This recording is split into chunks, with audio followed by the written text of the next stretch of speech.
Assalamualaikum warahmatullahi. Assalamualaikum Bignona. Diomaye mooy Sonko. Diomaye mooy Sonko. Diomaye mooy Abdourahmane. non beneen bi moo dàq As mooy Bas. Bas mooy As. As mooy Bas. Bas mooy As. As mooy Bas. Bas mooy As. As mooy Sonko. Sonko mooy Sénégal. wax ji moom du gudd. dama bëgg lii ñu gis fii tey Ziguinchor. gis ko Bignona. gis ko Dakar. gis ko fépp.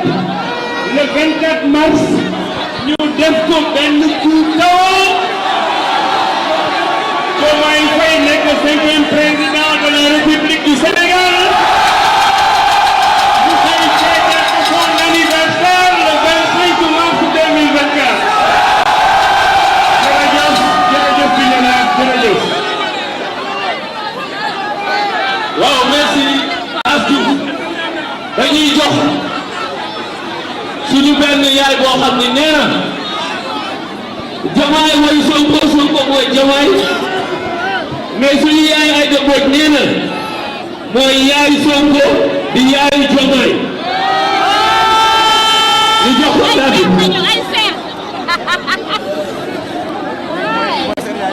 waaw waaw seen yaay bu leen jur si bëy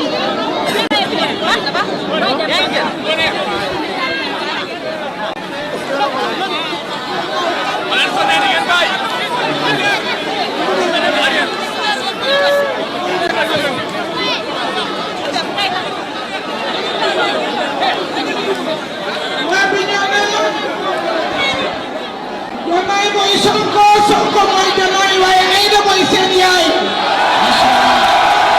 yaay Sonko yaay Sonko ngeen may ma nuyu suñu kilifa Imam François Badian di ko ziare. merci merci beaucoup.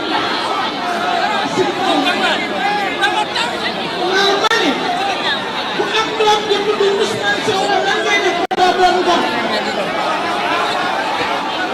waaye nag yéen waa Bignona yéen ñu gën a nekk gox yéen yéenay Ousmane Sonko su élection jotee yéenay gën a résultat lu Ousmane Sonko bëgg yéen a ciy jàmbaar laaj bii li nga xam ne ñu ngi leen di jooytu noppeeguñu Bignona la ñuy ñëw toujours di leen seet si